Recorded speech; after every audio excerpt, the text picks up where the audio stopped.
This consecration, it follows the pattern of St. Louis Marie de Montfort's consecration. It's the consecration that famously Pope St. John Paul made.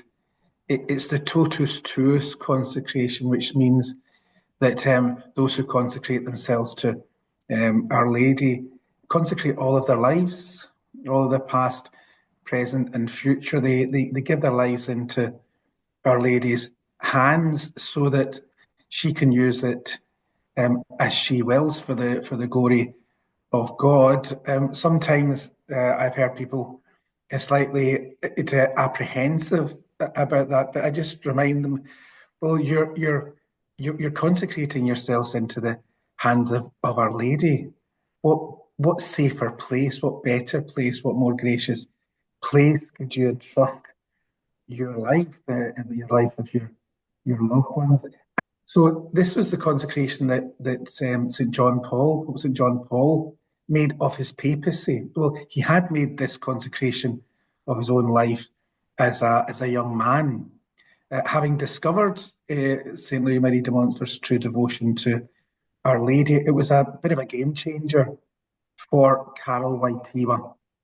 Up until that point, he had a great devotion to Jesus, but wasn't sure how devotion to Our Lady was not simply distracting from devotion to Jesus. And then, having read St. Louis' consecration and St. Louis' true devotion, he saw that actually, if you want to be really united with Jesus, there is no better way than consecrating yourself to our Blessed Mother and have devotion to her, because she always leads us only to her Son, and she knows her Son best. So he had made this consecration when he was a young man, and it remained with him always. And then when he was elected to the papacy, he chose that as his motto, that the whole of his papacy was going to be given over to Our Lady. I am all yours, my Queen and my Mother. All I have is yours. And we see, the marvellous effect the consecration to Our Lady made of the papacy of St. John Paul. Have you had much feedback from people in the diocese, from clergy, from people following your pilgrimage of dedication in your own diocese? What sort of things have you heard from people?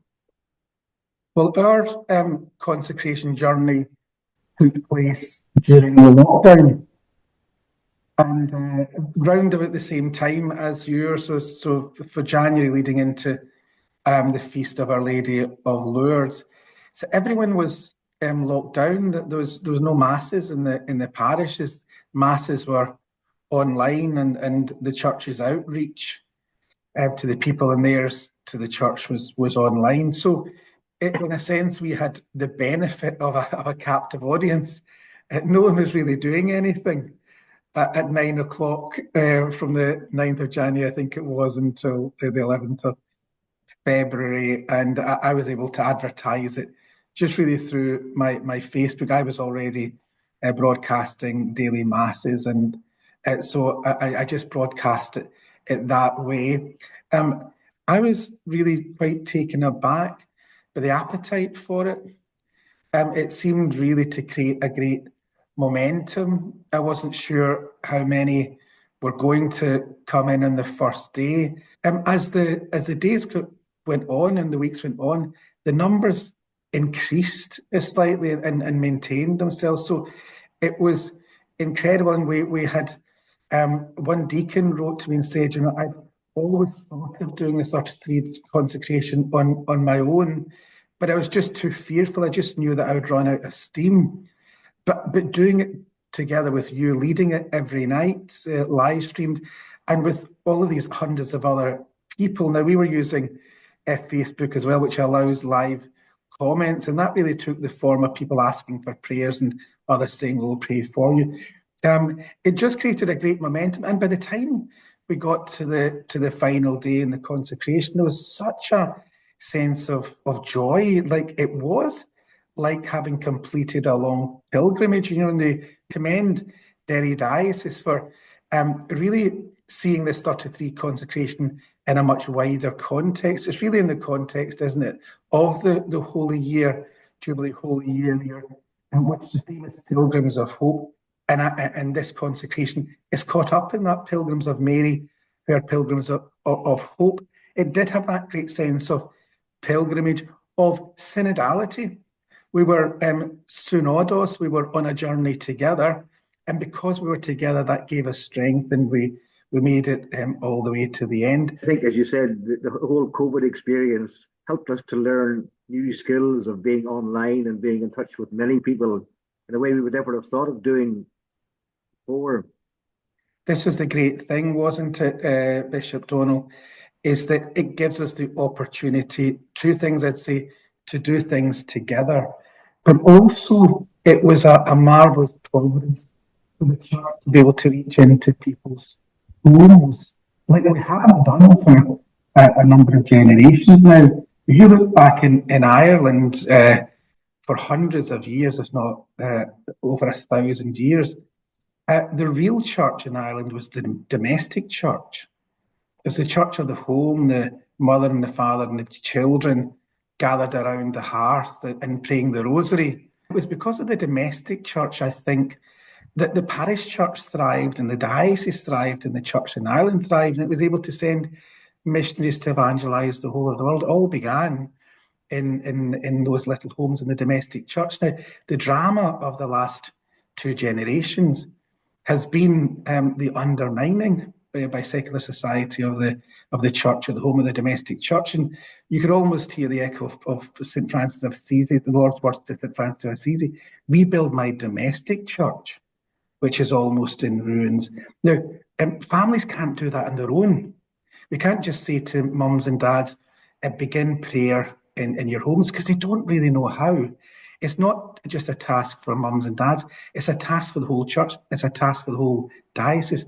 And if I may say so, I think that's what you're trying to achieve with this children's rosary and other things. The whole diocese is reaching into family homes and say, let us help you to rebuild this church upon which the whole church has been built. And I suppose this is a time of much sadness and depression and fear of the future and so on. And the whole focus of the Rosary is on the God who so loved the world that he sent his only Son. It's a positive message. It's good news that culminates in the reconciliation of all things in Christ at the end of the long journey through the joyful, the luminous, the sorrowful, and the glorious mysteries. But I suppose it's a message for our time that God is at work. And we're looking to be people who give hope and can journey and hope into the future rather than cowering in fear. I think the Rosary can sometimes be seen just as a Marian prayer, a prayer to Our Lady, but really is looking at the life of Jesus through the one who loved him most, Mary, his mother. It's all about the activity of God. It's a meditation on Christ. It's a compendium of the gospel, just as you said, Bishop Donal. We're reflecting upon the whole of the mystery of the Word made flesh. So the joyful mysteries are a profound meditation on his incarnation and his infancy and that quiet life, that hidden life in Nazareth. The luminous mysteries now that have been added are a profound reflection on the whole of his public ministry, the sorrowful mysteries in his passion and death, the glorious mysteries in his resurrection, the coming of the Holy Spirit, and also the effect of that resurrection in Our Lady, and therefore on us, where she's crowned as the Queen of Heaven. So it's, as you say, the Rosary in these times is a reflection on the good news of the gospel, but seen through the eyes of our Blessed Mother Mary, who loved it and knew it best. I think that's why so many people are returning to the Rosary. One of the kind of the dramas of our time is the return to a Rosary, which is a prayer maybe 40 years ago almost forgotten. Everywhere people are returning to the Rosary, and I think part of it is in the world there is this perturbed, convulsed world. There's so much anxiety. Anxiety's through the roof. You know, we hear it, don't we, in confession, especially when you have confessions of young people. Time and again, they talk about, they reveal to us in confession this terrible anxiety. The Rosary is a place of peace, reassurance, confidence, trust, tranquility, and hope. Have you any advice to us here over on this side of the North Channel in terms of lessons you learned from doing the journey with your own people in your own diocese? We centred it around the book Child Consecration to Our Lady. Now, it's like one of those very clever books, those sort of books like C.S. Lewis's Narnia a collection, where it looks like a book for children, but actually it also has very profound lessons for anyone of any age who reads it. And so this book, Child Consecration to Jesus Through Mary, the story of a little girl, Daisy, whose mother teaches her how to be a good gardener in the back garden, teaches her how to about seeds, how to plant seeds, how to tend seeds, how to make sure the seeds are protected from the insects and the wildlife, and then how to water them, not too much, not too little, and then she sees them beginning to grow, and then the harvest, and then the end, she presents this bowl of a lovely fruit and veg to the Father. And so it's an allegory, it's Our Lady teaching us how to cultivate the fruits of our soul so as to present them in the end to our Father. And all those devotions and acts we have to do to nurture the seed and everything we need to do to protect it from harm. So every day there's a little moral lesson from the book, as well as a little prayer and a little reflection. So that was lovely, because I think people were looking forward to see, well, what's the next chapter? It's only a page. What's the next chapter? And it told the theology of the consecration in a lovely narrative. Again, Bishop Donal, it's a commitment, if I may say so, on your part, to be as much as possible available at 7:00 in the evening in your very busy diary. But I think the people really benefited from and welcomed the fact that we're being led by shepherds, by the bishops and the priests. Because when we lead, the people see it's important. If it's important to us, it must be important in itself, and that gives them great confidence. So the fact that you're leading it, you're bringing your priest involved, you're bringing the whole. What you're doing is something I didn't do.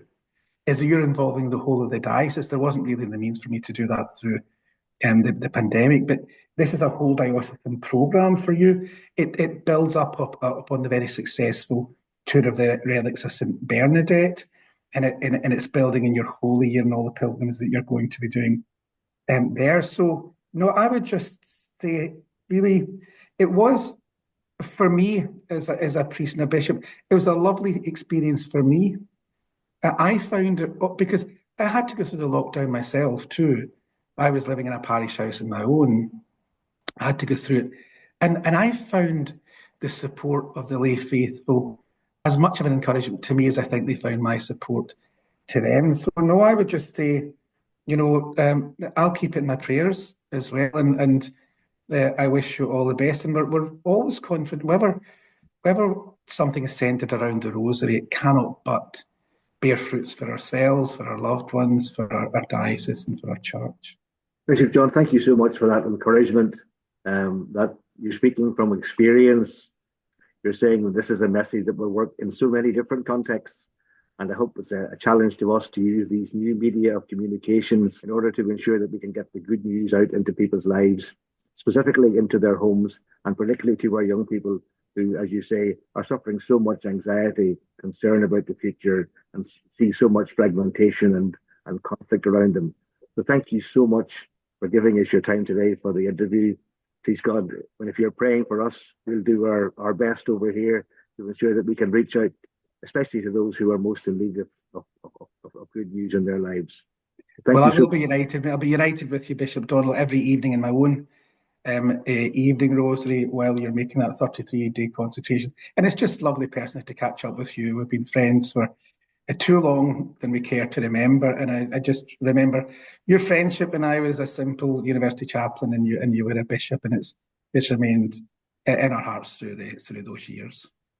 Thank you very much. We're fellow pilgrims.